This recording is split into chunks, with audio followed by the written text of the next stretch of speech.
Education is the most powerful weapon we can use to change the world. Nelson Mandela. Education gives students an understanding of the world around them, and it is a right for all children. Sadly, not all students will receive the same opportunities in school because of the counties, the schools, or their own financial situations.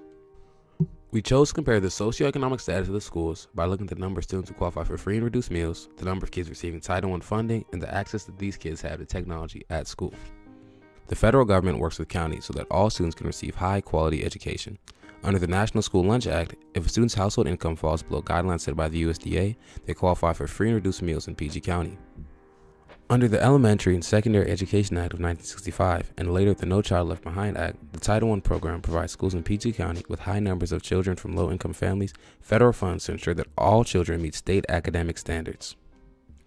Take Nicholas Orr Middle School, for example. From the years 2014 to 2016, there were about 87.3% of kids on free and reduced lunch. According to the student climate surveys conducted at Nicholas Orr, 73.8% of the students agreed that the school is equipped with up-to-date technology. To see how the students' household income affects their performance in school, we looked at their test scores. Approximately 33% of 8th graders were either advanced or proficient in the Science MSA between the years 2008 and 2016. About 20.5% met or exceeded expectations for the Park English 8 exam. However, for the Park Math Grade 8 exam, only about 9.8% of the students met or exceeded expectations. Although the students had a decent amount of technology in their school, they did not use it often and the technology classes didn't teach them much. There's definitely a strong correlation between the technology used in classes and the socioeconomic status of the students and their test scores. Next up is Greenbelt Middle School. From the years 2004 to 2016, about 57% of kids have been on free and reduced lunch.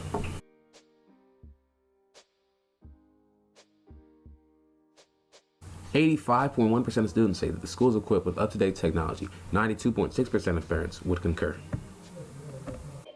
So we have iPads and Chromebooks, Dell laptops, and desktops. At home there are a few, but it's very rare. Then they would give them time to do the work in school. I think it made my grades better because of the easy access to internet, so I don't have to always be writing my essays because I have horrible handwriting. Approximately 33% of 8th graders were either advanced or proficient in the Science MSA between the years 2008 and 2016. About 20.5% met or exceeded expectations for the Park English 8 exam.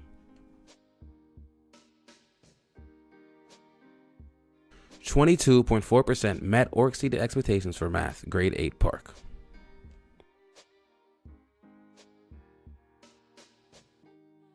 According to student interviews and surveys of both parents and students alike, Greenbelt Middle School has a lot of up-to-date technology and it is used heavily within the classroom.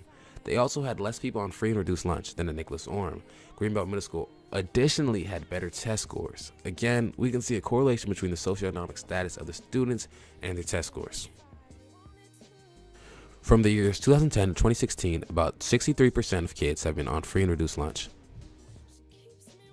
According to student climate surveys, 73.7% of parents say school has up-to-date technology and 76% of students would say it's up-to-date. My name's Leslie Lowe. I'm the principal of Beltsville Academy. We use Chromebooks and we also have PCs in the classrooms, and our students use technology in a variety of ways. They use it for instruction to complete projects and papers and things like that, but we also use it for intervention. So reading and math skills in all grades, kindergarten through 8th grade, we use technology to help with those skills. So for example, this year we bought an extra 100 Chromebooks so that we can have now one device for every 3.5 students. We were at one device for every 5, now we're at one device for 3.5. From 2011 to 2016, about 62.5% of the students were advanced or proficient in the MSA Science Grade 8. I'm Catherine Angeli. I'm a 7th grade science teacher at Beltsville Academy. I've been teaching for 7 years. They definitely know how to work around internet and Google Docs. They could also use some work with kind of integrating that into their lessons and using it to show their work. They know how to use it but turning it in and having a PowerPoint with the slides or having a complete paper written on Google Docs is a little bit of a struggle. But in the past, not having that technology has kind of hurt them because they haven't been able to be exposed to it as much. In 2016, about 34.9% of students met or exceeded expectations in the Park English Grade 8 exam. In 2016, 33.1% of the students met expectations for the Park Math Grade 8 exam, while no one exceeded them. Hi, I'm Mrs. Rothermel. I teach math. I'm the department chair at Beltsville Academy. Generally, it has to do with the Chromebooks and the programs on the Chromebooks having to do with Mobius Math, as well as CK12, Khan Academy, lots of the apps that they have there. Many of them are very tech savvy. There are some that are not at all. We really have to work with them to get them to the point where they just can work with the apps themselves. And they can come in at lunchtime. I have lunchtime passes for them to come in and use the computer. I will also just kind of limit the amount of work that they need to do on the computer. In comparison to the other schools' performances around the same time period, Beltsville has the second highest amount of students on free and reduced lunch. These results once again correlate to the low performances in standardized tests. On top of this, less parents think the school has adequate technology for the times we're living in. On the other side of the spectrum is Robert Goddard French Immersion School. From the years 2008 to 2016, only about 24% of students were registered to be on free or reduced lunch. From the years 2008 to 2016, there are about 24.6% of kids in the middle school on free and reduced lunch. From the years 2008 to 2016, about 78.6% of students were advanced and proficient in the MSA Science Grade 8. In 2016, about 86.2% of students met or exceeded expectations for the Park English Grade 8 exam. In 2016, around 86.2% of students met or exceeded expectations for the Park Math 8 exam. Robert Goddard French Immersion School had almost the same technology as Greenbelt Middle School, but compared to Greenbelt, they had less kids on free and reduced lunch. They also had much higher test scores than Greenbelt. This shows us the socioeconomic status of the students does have an effect on their test score. It is to our understanding that kids who are in the worst socioeconomic standing tend to be at a disadvantage in the classroom.